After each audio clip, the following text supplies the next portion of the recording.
Hola, buenas tardes. Mi nombre es Edith Miriam García Salazar. Soy doctora en Ciencias Económicas por la Universidad Autónoma Metropolitana y actualmente me desempeño como catedrática CONACYT en el Colegio del Estado de Hidalgo. Desarrollo las líneas de Economía Ecológica y Gestión del Agua. En este sentido voy a hablarles sobre lo que sería la gestión del agua, el agua y los pueblos mágicos. Hablar de agua y no considerar esta relación intrínseca que ya tenemos nosotros como seres humanos es no hablar de nada. El agua, como nosotros sabemos, de ella depende la vida de todos los seres humanos, de nosotros, y también la de los ecosistemas. Y no olvidar que los ecosistemas son este paisaje que nos está formando el agua. Y esto es lo que vemos en turismo y esto es lo que nos vende el turismo. También cabe destacar que el acceso al agua como tal ya es un derecho humano.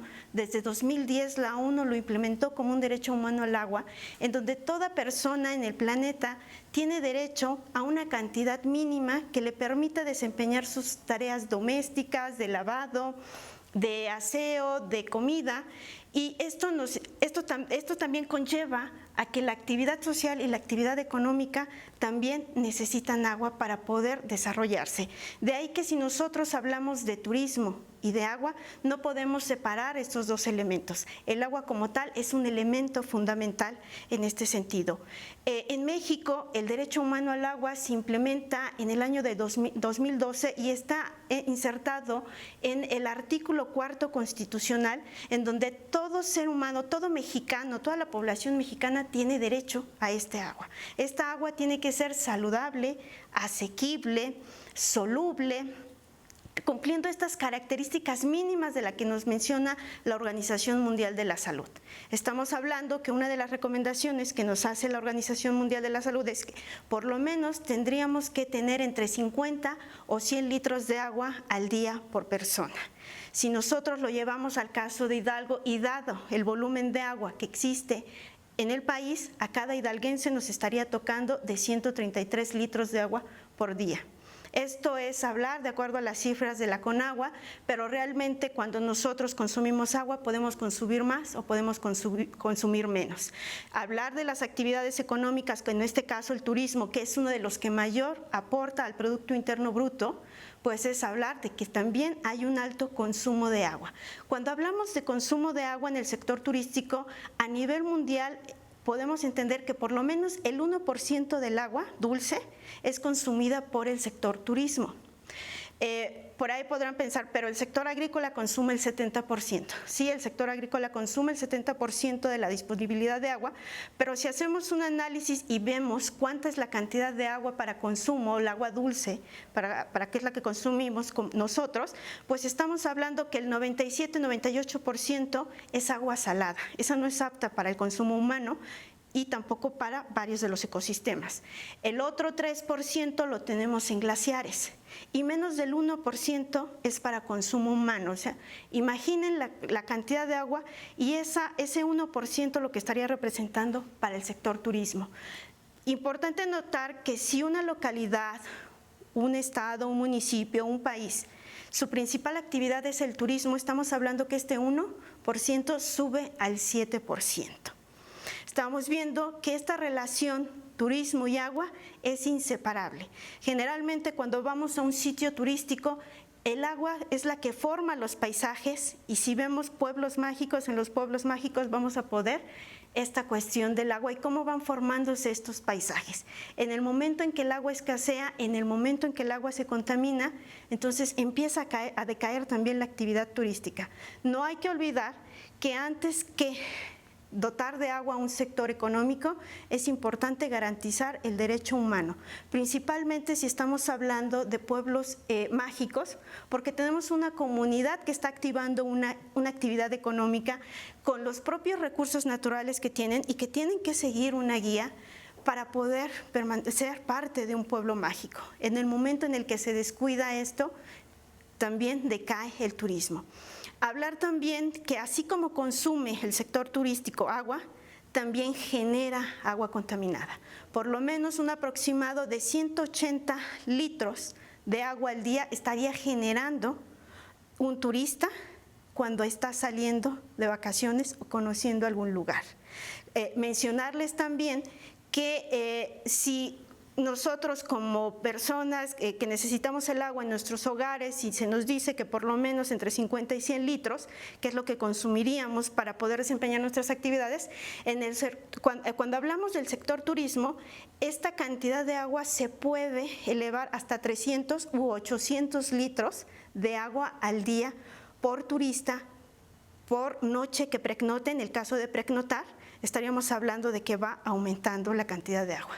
Por ejemplo, para el caso de México, si nos vamos al caso de Durango, el consumo per cápita de un turista, como no es una ciudad que sea muy turística, estaríamos hablando de 85 litros de agua al día.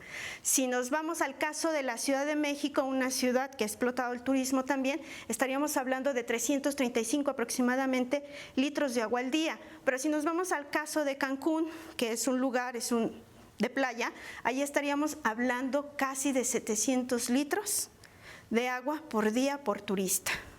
¿Qué nos está diciendo? Que el agua en el sector turístico es de gran relevancia y por tanto la gestión dentro y para el sector turístico tendría que ser diferente.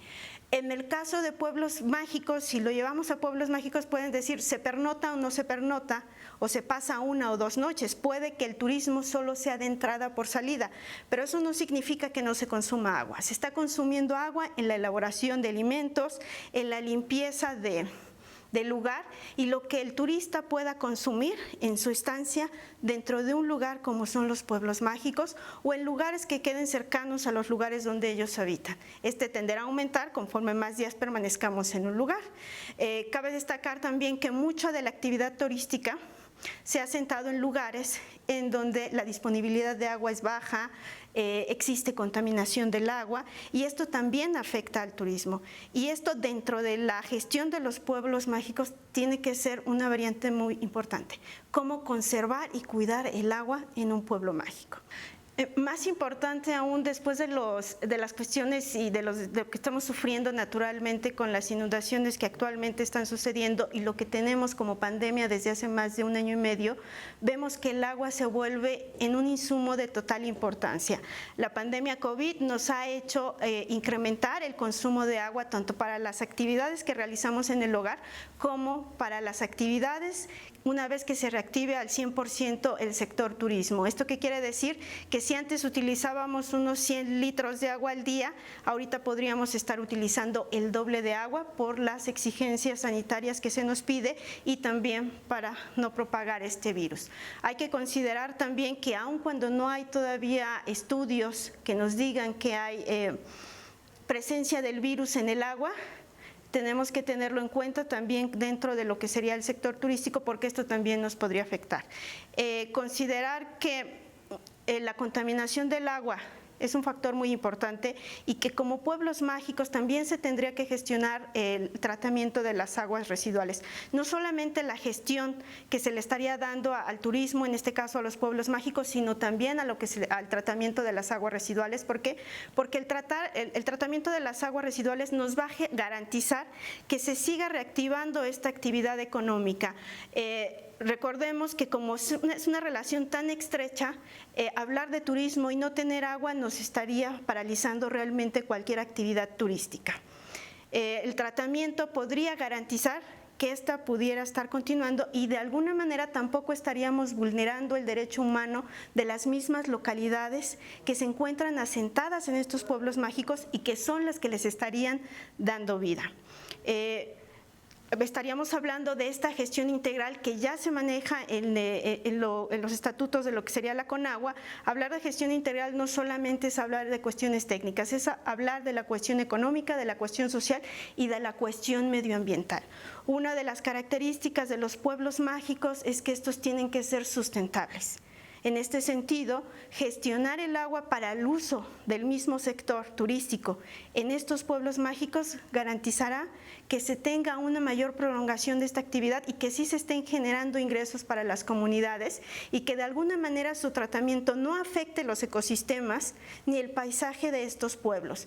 Por ejemplo, el caso de Huasca, donde nosotros podemos ver estas corrientes de agua, estos prismas, nos están diciendo que el agua es el que está formando este paisaje. pero si nosotros analizamos podemos ver que también es agua contaminada. Su tratamiento garantizará que se preserve esta zona natural. Mucho del turismo es en cuestión de zonas naturales y aun cuando no las haya, muchas de las actividades como es la preparación de alimentos, la preparación de bebidas u otra actividad que se realice en este tipo de lugares requieren de agua. La pandemia COVID también nos ha hecho tener presente que el agua sigue siendo importante para desarrollar esta actividad.